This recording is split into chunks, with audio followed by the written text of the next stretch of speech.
Okay, we'll kick off with the questions in the room for head coach, and then we'll take some from Zoom as well. You'll be pleased with that, especially after. You'll be pleased with that, especially after half time. Yeah, look, I think overall it was a good performance. I know those boys can do better than that, but we've had a short couple of days, a very short turnaround in between the two games. And the most important thing was the boys got out there. They believed in themselves. I thought the first half was a bit scrappy again, but that's what happens when you put 11 players who haven't played together for a long time since last year together. But I thought second half we really, when I relaxed the boys down at half time, they really came through the second half. You said yesterday you picked probably 15 or 16 in the World Cup squad. What's that number now? Well, I'm going to, as I said in the other interview there, that I'll reach out to Panadol as my new sponsor, because I'm going to have quite a number of headaches to fit into a 26-man squad. But like today is not the last day for the players to get chosen. If I make that clear, that because Qatar is a short lead-in of only 7 days, the boys have to go back to their clubs. They've got 7 weeks. They've got to play, and they've got to be fit. They've got to be probably the fittest they've ever been. And thankfully, and finally, the A-League starts. And those boys, I can actually watch the A-League and pick players on form, not on reputation. What are your thoughts on Garang? Really created something from nothing there from way back. This huge run. And yeah, look. The squad as well. Yeah, exactly.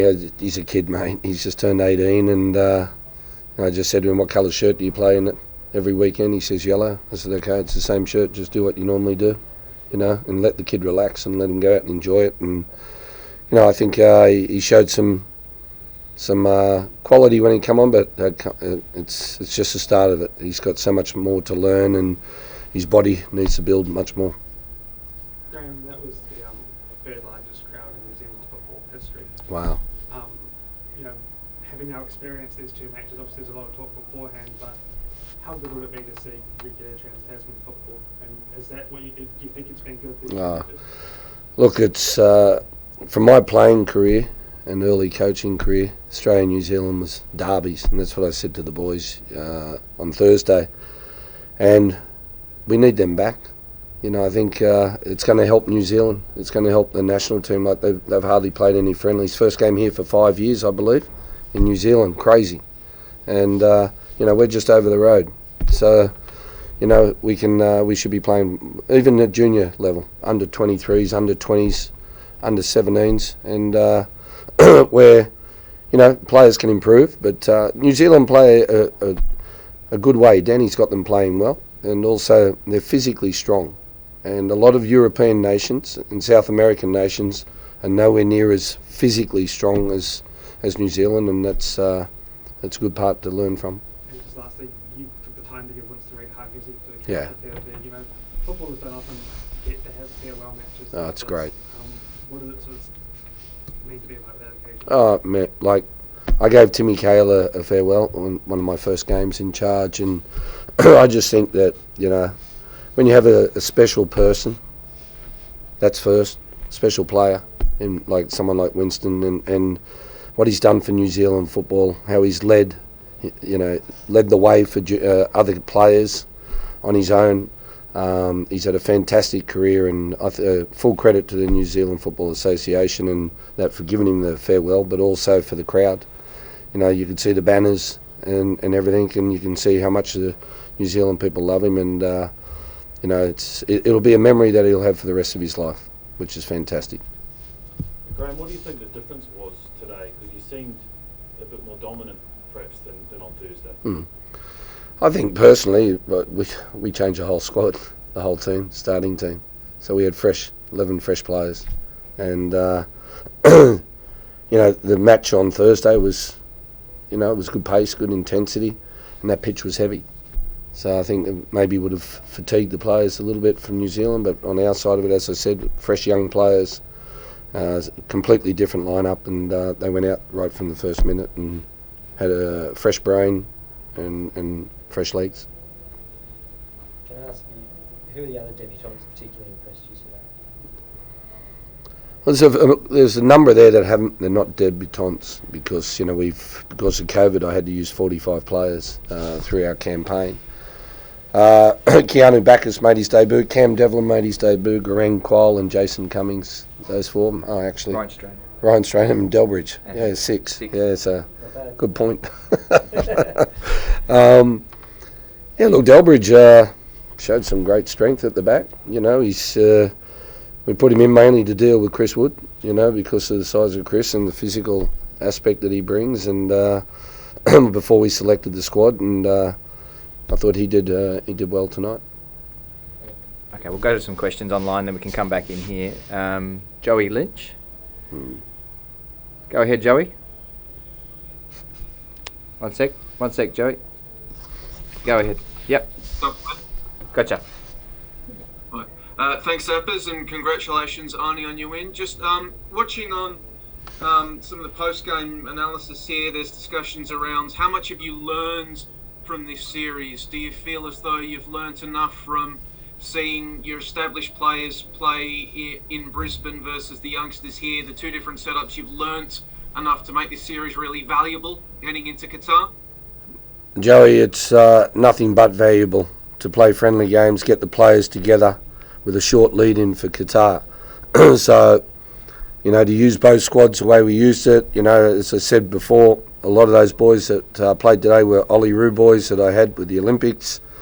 And, we've had a chaotic week, mate. When I say that, the boys, a lot of them arrived Wednesday morning, late Tuesday night, Wednesday morning, who played on Thursday. The older players, I wanted to reward them more to play their home game in front of their mum and their families and friends, because they're the ones that helped get us through the campaign, and then bring a completely different side here, where we only arrived here yesterday at about 3 o'clock, 3:30, and we had about a half-hour training session. And, mate, it's now, what time is it in Sydney, mate? 3:30? So we had a normal 1 p.m. kickoff. So it was a very short day, and I thought the boys handled that really well, and it's a great lesson for when we play Tunisia in Qatar with a 1 o'clock kickoff. Thanks, Joey. Anyone else online?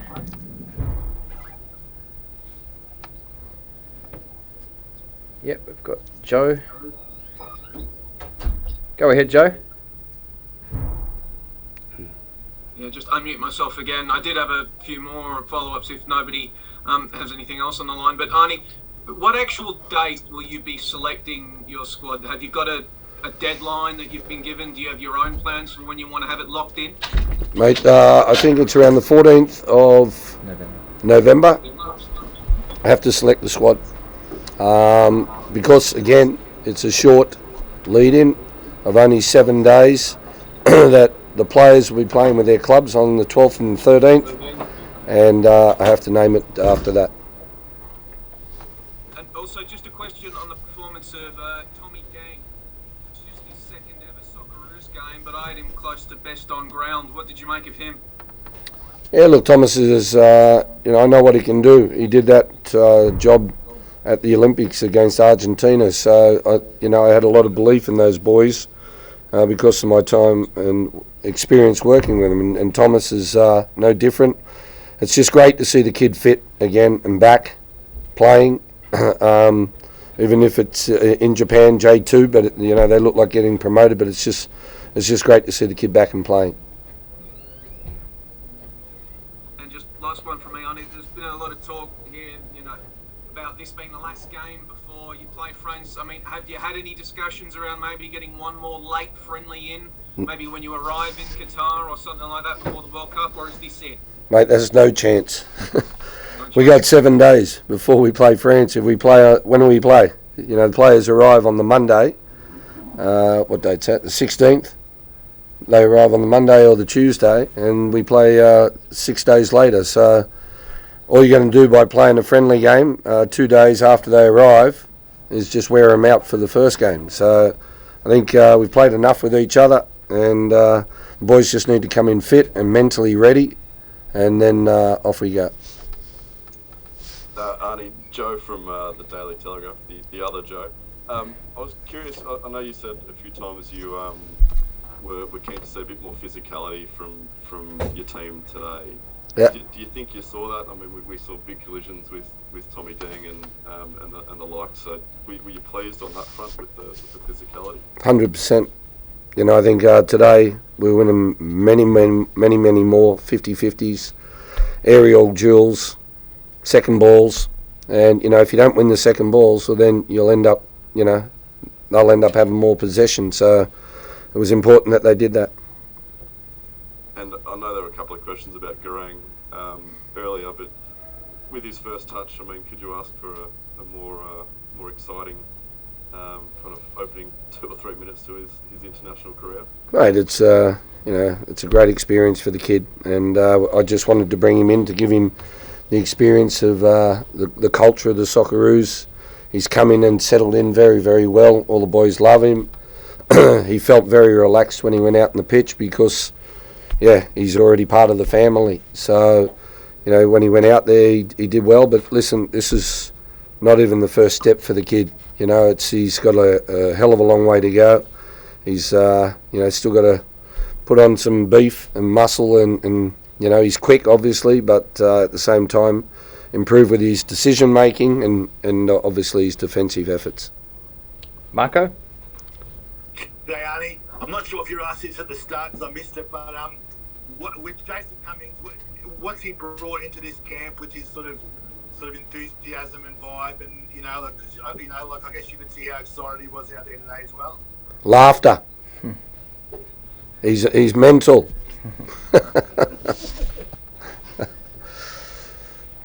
But you impressed by him today? No, mate, he caused a bit of a ruckus out there with you know, the opposition, but mate, he's a great kid, and you know, fantastic. You know, that he hit the shot, that the handball, so it would have gone in anyway. So that's probably why he thought he should take the penalty, because he deserved to score a goal anyway. And mate, just one more in terms of the keepers. What made you go for Redders instead of Mitch today? Well, JC, it's you know, John Crawley helps with those decisions.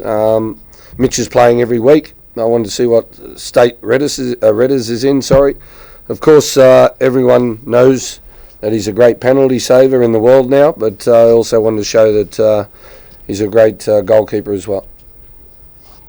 Thanks, Arnie. Cheers, Thanks, Marco. Can I just ask one more? Guys? Yeah. You're a big one on mentality. Yeah. Cast your mind back a few months. Socceroos were all doom and gloom. We weren't going to make it. It was going to be hopeless. Mate, don't worry, it still is over in Australia. Well, Don't worry about that. Now we've had 4 wins become penalties, and a really bright showing from some youngsters. Do you want a bit more enthusiasm about this team?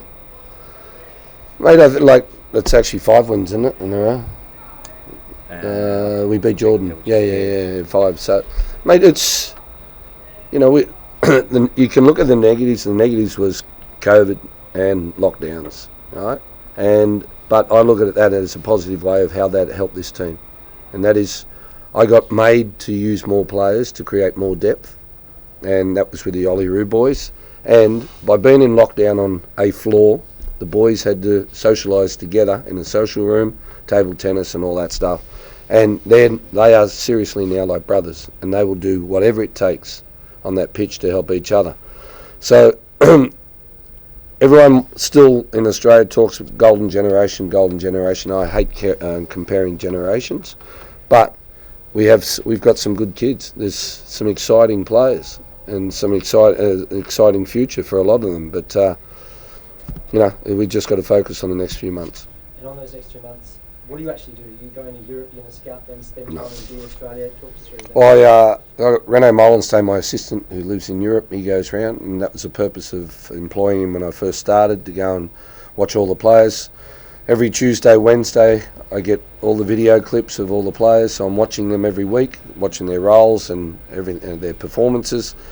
And then I need to stay and watch the A-League, because I haven't seen these boys play for 4 months, you know, and so therefore, you know, I need to get out and watch A-League games and see the likes of the Leckies and the Tilios and these type of players and see if they're ready.